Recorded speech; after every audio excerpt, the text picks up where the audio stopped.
Good evening, everyone. Thank you for coming to the Ward 3 Neighborhood Advisory Board meeting. We'll be starting the meeting at 5:30. If you'd like to give public comment on today's agenda, please fill out the public comment card form up front and return it to me. Thank you.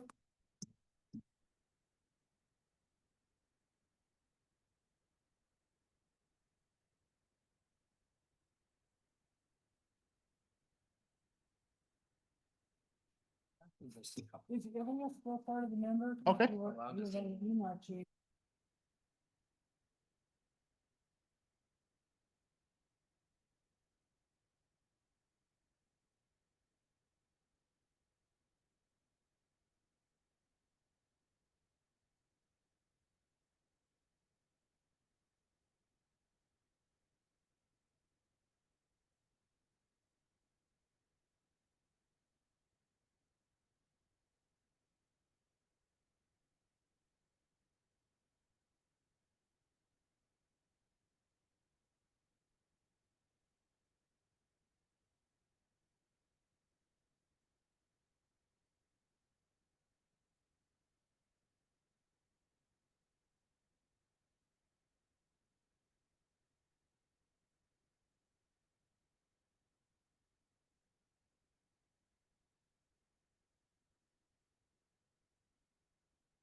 All right, we're ready to call the meeting to order.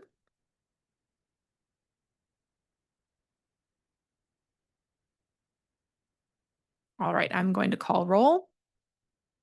Zachary Bolton, absent at this time. Anthony Dispenzieri. Jürgen Hohn. Present. Gabriel Maya. Here. Valerie Tilson. Present. Sarah Horseman. Present. We have a quorum.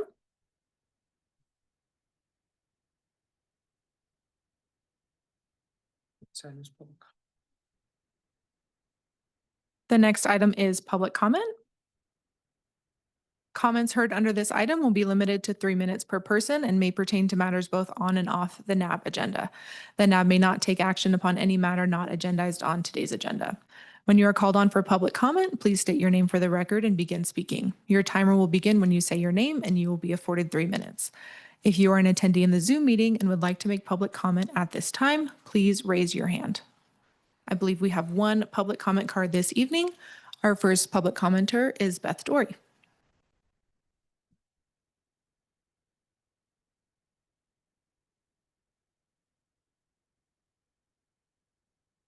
Lisa.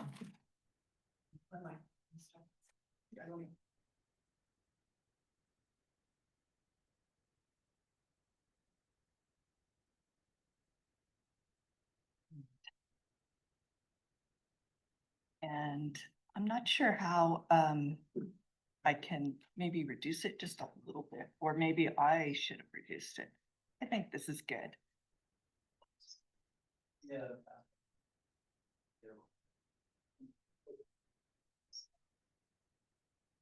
First of all, welcome back. You can start. Beth, can you just speak into the microphone a little more for me? It's just to your left. Oh, There you go. Thank you. Okay, this thing. Welcome back. I'm here to talk about, it sounds like a petty thing, but parking I own a few houses east of Wells. And I know that that is going to be the prime place to provide infill. And all of you who are familiar of east of Wells will recognize some of these parking issues. And typically I just kind of complain without providing any solutions. So I think I've provided some solutions here. First of all, there are only 4 code enforcement officers in the city. Codes protect the safety of the citizens and protect property values of the neighborhood. Owning a home next door to an earth pig, devalues the neighbor's property. The city is reducing parking requirements, but then turns a blind eye when folks park on the front yard dirt, which is a violation, or worse, cut into the city curb and create an illegal spot. Many residents are unaware that they are violating city codes. Many believe that since they own property, they can do whatever they want. To educate citizens, create an online booklet with pictures to help the public understand the top 10 to 20 violations. This could reduce the time that officers have to explain to residents why they can't park their fifth wheel on the front yard dirt.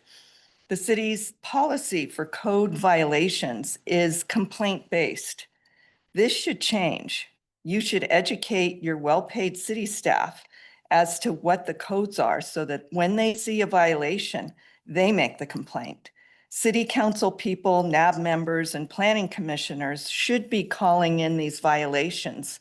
Complaint-based equal neighbor wars. After one warning, fine the violators, just as you would fine someone who speeds or for a parking violation. Create a quota system for enforcement officers. Please clean up these neighborhoods before you pile more people in them. This could generate income for the city, which is or will be $25 million in debt. And so I have some, okay. Here, there's one code violation. There's another. Who wants to live next door to that? And it's a code violation. This is one of my favorites.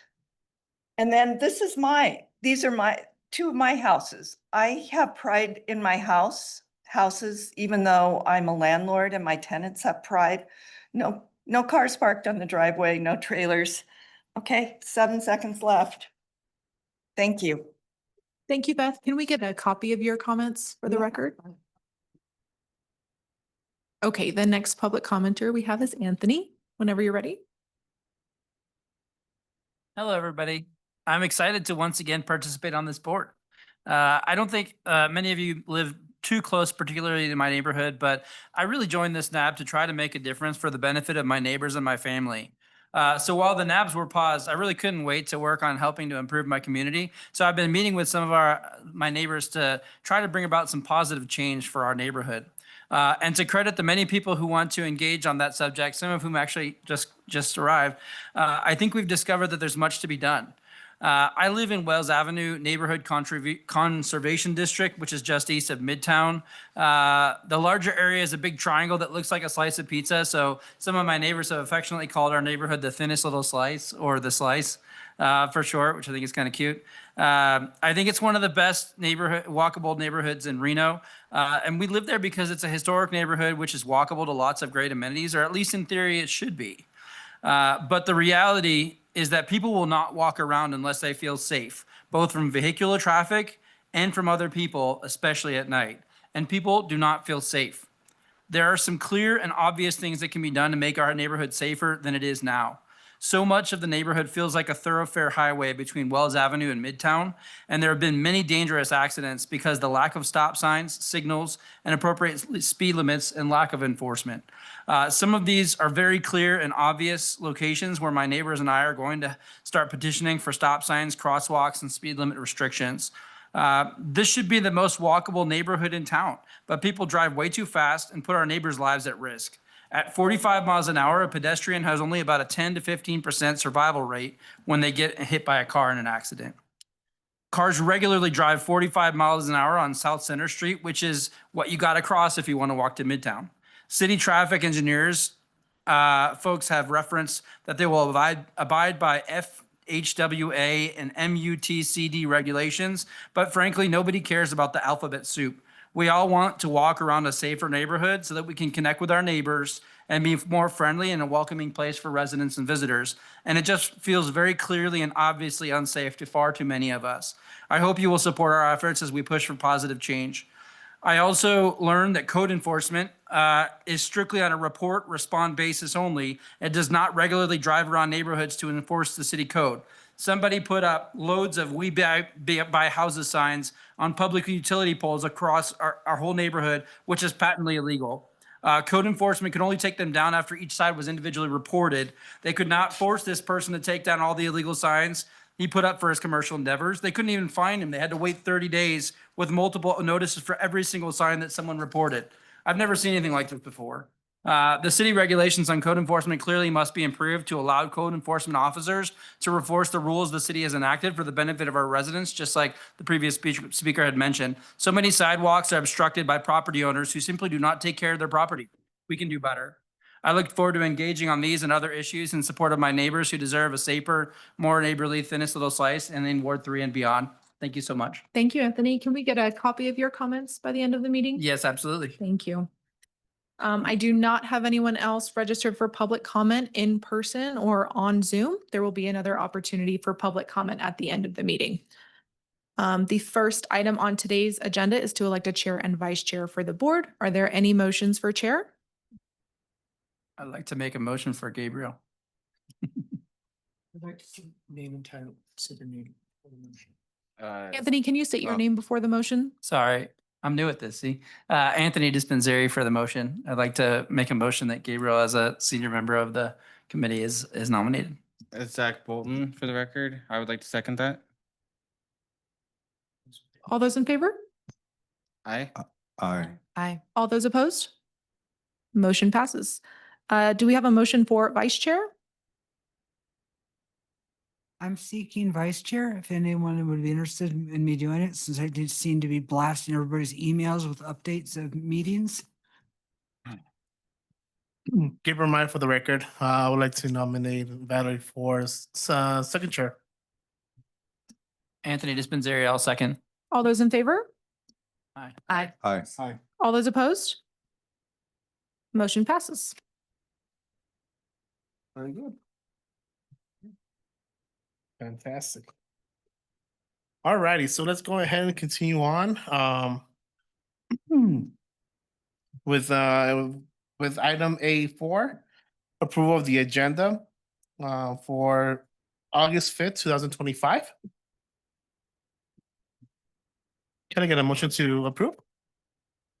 Anthony Dispensary for a record motion to approve. Zach Bolton for the record. I second. All those in favor? Aye. Aye. Aye. All those opposed? Motion passes. All right, so let's go ahead into A5, approval of the minutes for March 4th, 2025 at 5:30 PM. Can I get a motion for approval? Valerie Tilson speaking for this. All those in favor? Aye. All Aye. those opposed? Motion passes. All right, so let's go ahead and move on to council liaison report. It does not appear that Councilmember Martinez is with us on Zoom at this time. So Okay, so let's go ahead and move on with section A7 for staff liaison report. hi, everybody. Think I got the chance to meet almost all of you except Jurgen. I'm Callie Shy. I'm your new staff liaison. I used to be in development services and now I'm with the city manager's office. So I'll be the liaison for your NAB and all of the other NABs as well as the planning commission. So happy to be here. Please feel free to let me know if you have any questions or anything like that. Thank you very much. Do you want to have me best speak? We are going to pop back to item A6. So Councilmember Martinez can give an update.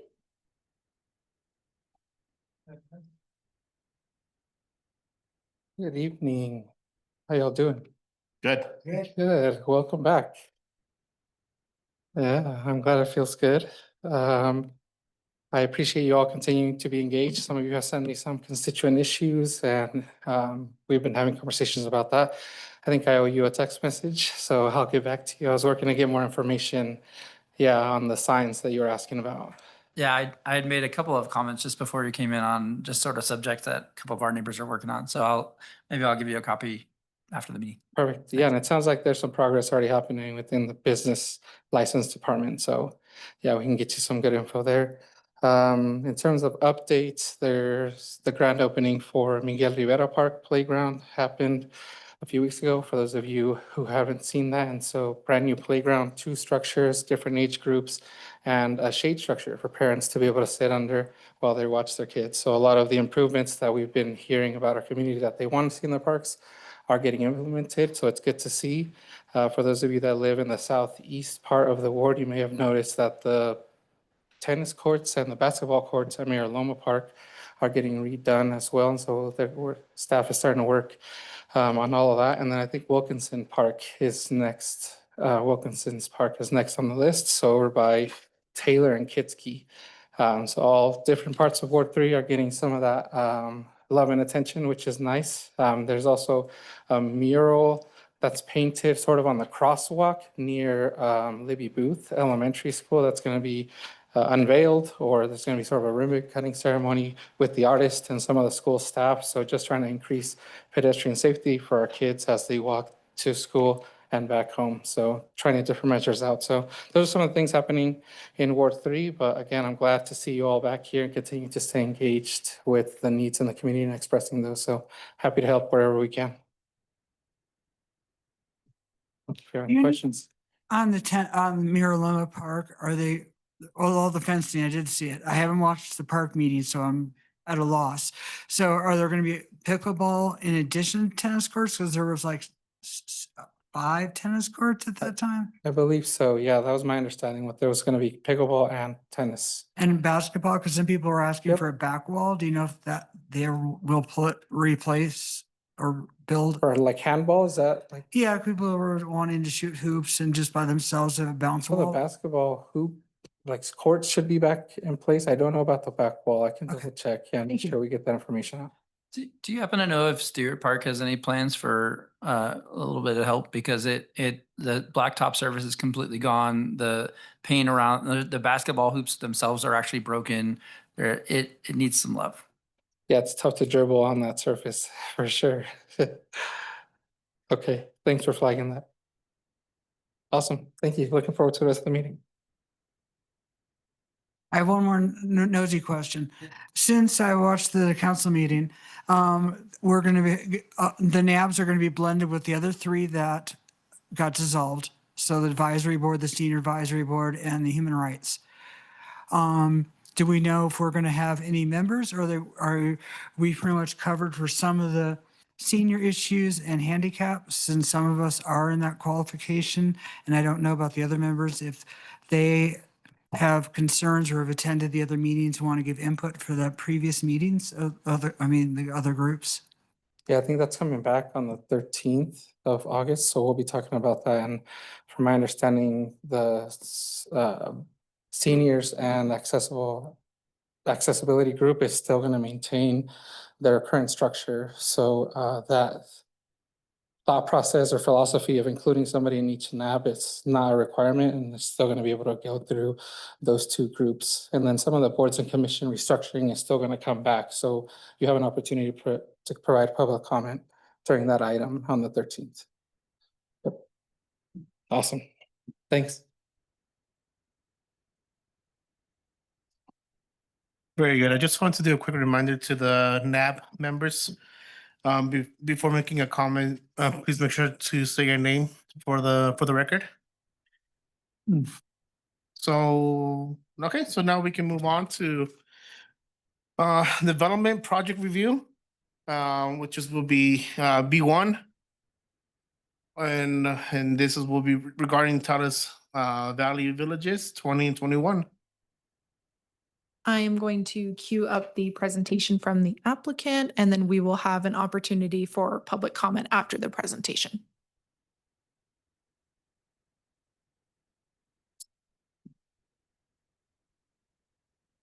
All right, we'll go ahead and get started. Thank you, guys. Derek Kirkland at Wood Rogers, representing the applicant tonight. Going to run through the presentation for the Village 20 and 21 tenant map for Taos Valley.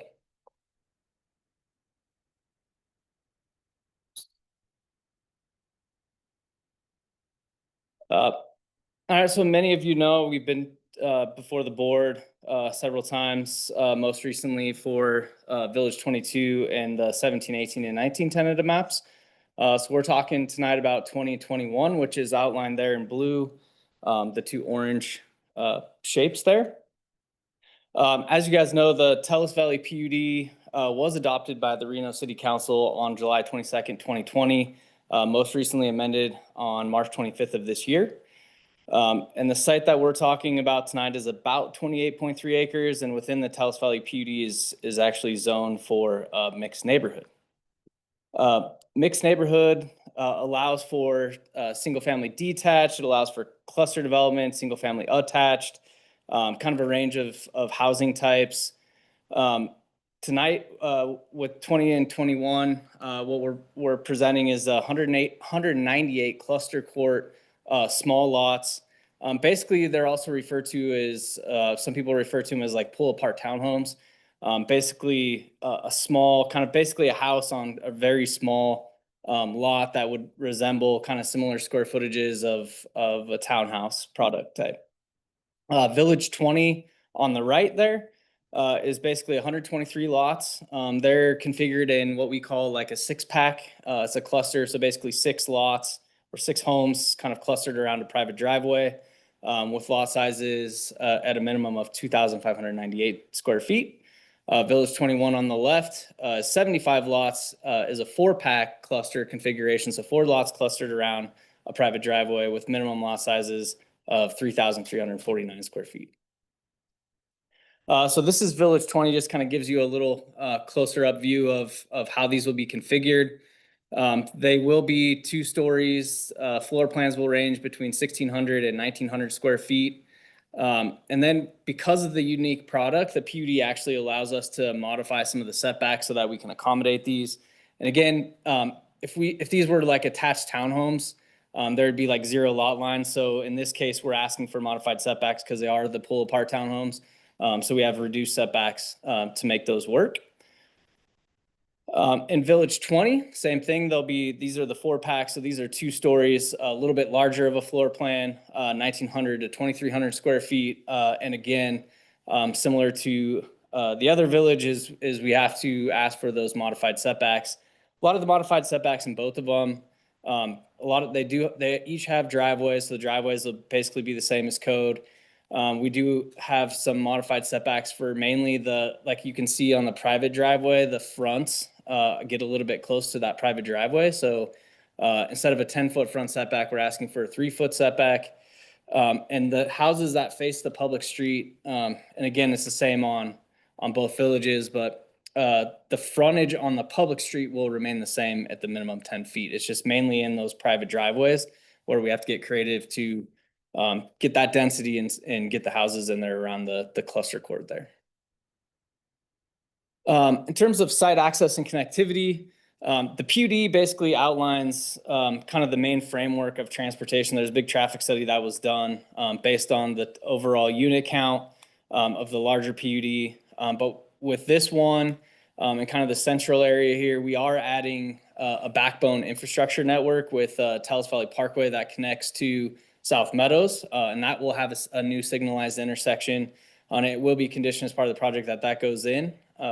And then Town Center Parkway will also be connected to Veterans with a new intersection and new signalized intersection there as well. As you've seen probably in past presentations, but for some of the that haven't, one of the big things with the PUD was the shared use path network. Obviously with Damonte Ranch and Bella Vista and Double Diamond, see a lot of shared use paths that kind of meander through the villages. And so we're actually maintaining that with this development. And so with 20 and 21, we'll be extending that shared use path along the Taos Valley Parkway, as well as the east side near Veterans as well. And these shared use paths will connect at the main intersections with safe crossings as part of signalized intersections there. And all those path networks will connect to existing sidewalks or existing shared use paths, and they provide connectivity to the 2 schools there to the south. As part of the overall Taos Valley PUD, there was a big wetland mitigation program that was approved as part of that to make the whole development work. With 20 and 21, we are honoring, there is a small piece of that wetland mitigation that you can see there in green on the east. And we're actually, and basically what the permit is approved through the Army Corps. It was reviewed by the city of Reno, all part of the PUD. So overall, we're providing 54 acres within the development of the wetland mitigation. And the permit does allow us some flexibility. As we get into some of these final designs, we're gonna be kind of pushing and pulling on that boundary a little bit, so it does allow us some flexibility. So the dark green is basically what the proposed area was with the permit, and then you can see the light hashed areas. We're actually expanding the buffer zone with 20 and 21s. We're actually adding, so even though we're impacting a couple small areas with the road, we're actually adding almost an acre of additional wetland buffer. So actually a benefit with this project. So Village 20 and 21, they do conform to the PUD. We meet all the standards. City staff is recommending approval. Their staff report will be coming out. We're scheduled to go to Planning Commission on August 20th. And the project does meet all the required findings for a tentative map. There's a link to the copy of the application up there. Again, my name is Derek Kirkland. My contact information is up there. Happy to answer any questions that anyone has beyond tonight. And then Jeff Foster is the city planner, and his contact information is up there as well if you have questions for him.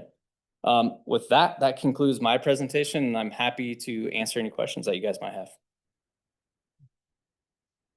All right, Chair. I think we're going to open public comment briefly, and then we'll come back to questions. Beth Dory, if you'd like to give comment at this time, please approach the podium. And if there's anyone in Zoom who would like to provide comment on this item, please raise your hand. Hi, Beth Dory again. First of all, Wood Rogers donated $103,000 to local politicians. Beth, can you try to Oh, yeah. speak into the microphone? Thank you so much. $103,000 to local politicians. So, there's a lot of money there. I had a house on Caballo Street. When this first started to come up, I was very concerned about the wetlands. And I sold it. It was a working class family. We had owned it when it was brand new. My husband and I, when we were dating, used to go on McCarran because it was not built yet, and fly kites. So that was the first house that my husband bought as a investment. And we sold this Caballo house because I remember what Naomi Dewar said, and she's a water woman. She said, I'm not that concerned about these places flooding because they're building it up. I'm concerned about the surrounding areas. And I just want to be on record. If there's flooding, I want to be on record for this. I don't want it to be another Swan Lake. And I think it was in 1997, there was a big flood. The airport flooded and the water came up to the sidewalk on Caballo, and all the industrial area flooded. They called it the 100-year flood. 100-year floods happen, every 10 years maybe? So I just want to go on record. I am not in favor of this. Thank you. Thank you, Beth. I do not have anyone else registered for public comment. All right, anybody from the board? Any questions? This is Sarah Horseman for the record. I did just want to ask, I know, I'm a little bit familiar with this neighborhood, but can you speak to what the affordability of the units will be? This is Derek Kirkland, Wood Rogers for the record. At this point, it's just a tentative map. So obviously there's a lot of factors in that. There's the market. And once we get through the tentative map, we move on to the final map process. And so by the time you see houses going up here, it's going to be 2 years. So I don't really know what the market's going to be. The intent with the smaller lots in this product type is specifically to design a product that is more attainable for more people. And so, but obviously there's market factors in determining those prices. So I don't really have a great answer for you other than, they are higher density, smaller product to help meet the intent of the PUD. Valerie Tilson for the record. I was wondering your definition of wetlands. What examples can you give us that are going to be like in the wedge that you were showing of the hash marks? So there's a whole, and I'm not a wetlands expert, so I don't know if I give you a great definition of that, but obviously when the PUD came forward, sorry, Derek Kirkland for the record. When the PUD came forward, we had to do a whole bunch of research out there, and we had scientists that were out there. And you can see at the top of the screen there, Thomas Creek actually comes down and it was dammed up. And so everything within like the Monty Ranch, Double Diamond, all that was once upon a time had a lot of different flood areas and wetlands, kind of wet areas. And so we're actually going to be restoring Thomas Creek to its natural state, kind of through the north there. And then there's like what they refer to as like buffer areas. So there's like different types of wetlands. So there's obviously wetlands that we all know of. It's the wet area. But there's also like dry areas and sagebrush, and all that's important to the habitat of everything that lives there and functions. And so within the 54 acres of mitigation area that we're gonna have, the Army Corps requires us to have so much of different things. And so what's gonna go on this side is less wet, and more of like the dry type. I don't know if that helps answer your question. I'm not a wetland scientist, but. Valerie Tilson for the record. I was just, we're all concerned about how we're the hottest West Coast city and everything is we can all, most of us can whine about, Jacobs about, more parking lots. My concern is, are there any plans for more trees along Veterans? Because I know I see a lot of people biking, and with the adaptive biking center that's on Hidden Valley, we want more trees since we're eventually going to have more flatlands on Pembroke. We're going more to people getting out of their houses and doing activities outside. So I wanted to know, since I live in a mobile home in the tail end of this development. So fire is a concern, evacuations, because we don't have on my side of the park, there's no exit.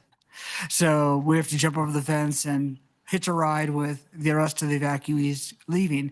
So flooding's also a concern. So I'm just wondering, trees, foliage, that type of stuff of being devised in front of 20 and 21, if you know anything about that. Yeah, so we do have to comply with city code for landscape, which does require street trees. So there will be within the subdivision, we will be meeting the city's code for landscaping with street trees. And that open space area will have vegetation. I'm not sure exactly. I mean, at this point, it's still pretty preliminary. So I don't know exactly how many trees that will equate to, but there will be vegetation in that open space. Thank you. Anthony Dispensary for the record. I have two kind of unrelated questions. One, just more of a comment, like the geology of our area, they call it the Truckee Meadows because it was a meadow in antiquity, right? It's actually a graben and horse system in geology, and the valley is actually tilted eastward so that when the valley floods, all of the water actually goes to the east side of our valley, right? And this is obviously on the east side. And so my question, just generally, have you guys run any kind of configurations for what a 100-year flood looks like and how it affects this area with the development? Because obviously flooding is clearly a concern of a lot of the people that have spoken about this, and that is the prime area that would flood. Derek Kirkland, Wood Rogers for the record. Yeah, so as part of the PUD, there was a very large drainage study that was completed. We actually had a hydrologist run models, and we actually worked because at the same time we were doing this, they were updating the Truckee River stuff. And obviously, Steamboat there to the east runs down to the Truckee, and so the whole drainage plan and flood mitigation plan for the PUD was all based on all that modeling. And then as part of the PUD approval, we actually were conditioned to provide an additional 20% flood storage, which has never been done in the area before, for at least for the Truckee River Basin. And so part of the overall PUD in these open spaces is all part of that larger drainage plan. So to answer your question, yes, it was as part of the PUD, there was a very large drainage and flood mitigation plan. And Anthony Dispensary for the record, this also included the surrounding areas and what the potential impact would be from a new development as well, or how extensive was I don't know if you have any details on that. Yeah, so there was, and I'm not the hydrologist that did the model, but they had to account for the larger area. And obviously with this, it's surrounded by a lot of development already. So all the information for the surrounding area that was available, including the Truckee River Flood Project, their whole modeling system was all considered and when this development was added to that. One more comment, Anthony Dispensary for the record. I saw that you had a slide showing a lot of the paths and walkways throughout the community, which I think is nice. It looks like there's maybe a park on the bottom left. I will admit, since I live really in Midtown, and this is probably the as far end of, I've probably driven this a couple of times, so my exposure to this is fairly limited. And I would sort of rely on the folks that live probably a little closer for their direct impact on this. But I was just wondering, I mean, is it actually walkable to anything? Like, is there any commercial that's sort of integrated in this community? Are there places that people would want to walk to? I see the park there, but I'm wondering if there's other plans for mixed use commercial and residential so that people would get out and have a reason to walk, or if they're just walking around the neighborhood. Yeah, Derek Kirkland, Wood Rider. So to answer your question, yes. So that big green area in the central is a park that was approved with the last tentative map, 17, 18, and 19. It's about a 3-acre neighborhood park. To the north, you can't see on this map, but north of that red shape up there, there's actually the PUD were required to build an 11-acre community park that'll tie to the whole Thomas Creek restoration area, be connected with trails. So all these backbone roads will have shared use paths, connect to the veterans shared use path, and the veterans shared use path actually goes all the way up, and you can get up to like Hidden Valley into the regional park up there.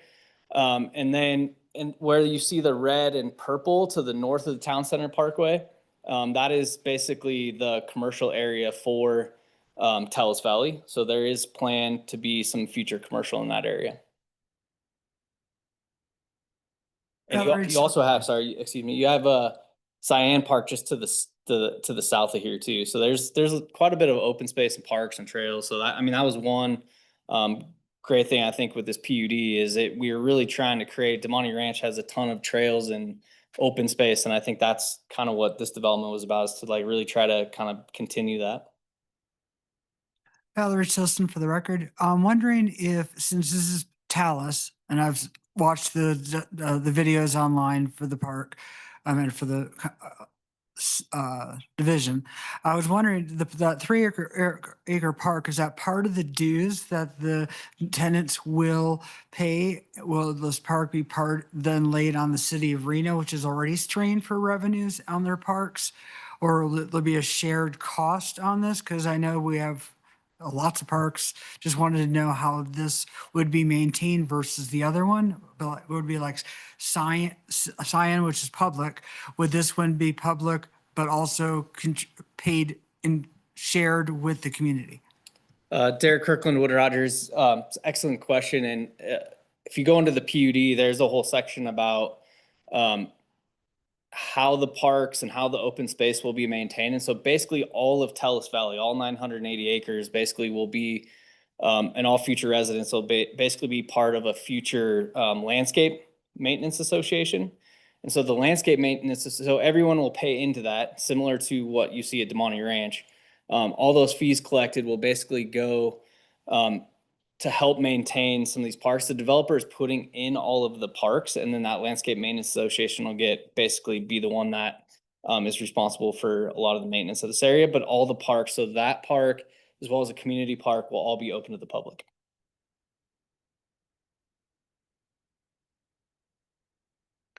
Give a reminder for the record. I'm looking at the map currently around that area, and is there any communication between Washoe County School District and the project overall, as far as the students they anticipate to be coming into the area, having the poly and another elementary nearby? Is that going to affect their class sizes or anything like that? Or is there any communication or anything regarding potential students? Eric Kirkland for the record. So there, as part of the PUD, there was an agreement for parks, for schools, for all that stuff. And we have met with Washoe County School District on a regular basis. So part of the agreement is with the PUD was to identify an elementary school site. I don't know when that's going to come on. The school district basically said with all the tentative maps that we're proposing right now, the existing schools can handle those kids. And at some point, there is a school site to the north that would accommodate an elementary school, and we're still in discussions with Washoe County School District on when they would want to purchase that or acquire it. Okay, another quick question. I'm not that familiar with this area, but same thing as beside the schools, as far as fire departments, stuff like that. Do we have the infrastructure in place to be to continue having these big developments coming in and doing again, I do understand that there's a need for housing and stuff like that, but we also had to make sure that the current or there's going to be future infrastructure in place as well to maintain and grow with those amenities as well. Yeah, Derek Kirkland, Wood Rogers for the record. Yes, so there is a fire station in Demonte Ranch, and then there's another fire station, I believe, off of Miraloma. Both of those are this fits within the service range of both of those.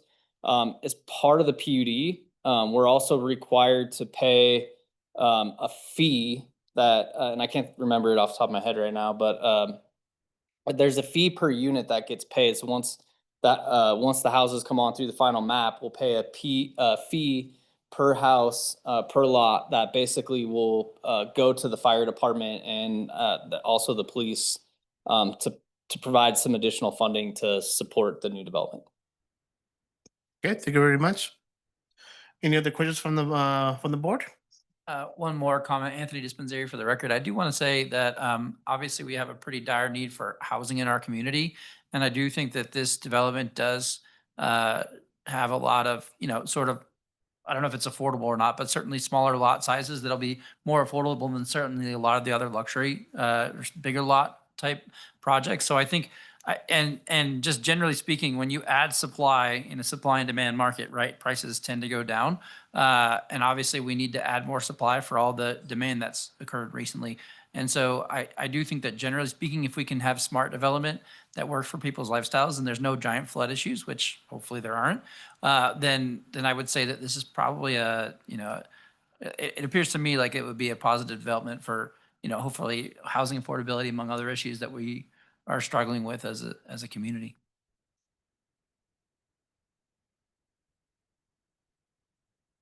Okay, anybody else? All right, thank you so much. Thanks. Very good. So now, that concludes section B for development party reviews. So let's go ahead and move forward to board, commission, committee member reports and announcements. Valerie Tilson for the record, just wanted to let you know that I do get the Senior Connect newsletter by the city of Reno. And at the Neal Center on September 13th, seniors are allowed to bring 5 boxes of documents to be shredded. I don't remember the rest of it, but I figured I'll let people know as they're doing their spring cleaning that they can take it down to the Neal Rec Center on September 13th, up to 5 boxes.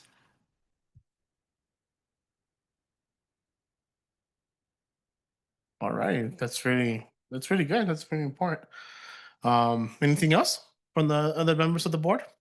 This is Sarah Horseman for the record. I wanted to remind everybody that September 6th is Northern Nevada Pride Festival and Parade, and it will be occurring in Midtown this year because Wingfield Park is under construction, I hear.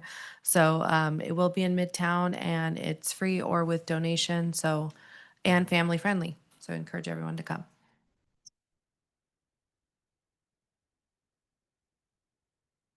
Nope. Alrighty. Okay, so let's go ahead and move on. Any future agenda items we need to discuss? All right. Last but not least, any last public comment we need to have? I do not have any public comment cards or anyone in Zoom with their hand raised. Is there anyone in chambers or on Zoom that would like to make public comment at this time? If you're on Zoom, please raise your hand. I do not have anyone for public comment. All right, very good. So let's go ahead and move to adjourn this meeting. Valerie Tilson, I second the motion. No, you'll be the first motion and then Anthony Dispensary, second. All in favor? aye. Meeting is Aye. adjourned. Thank you. Very good, guys. Very good.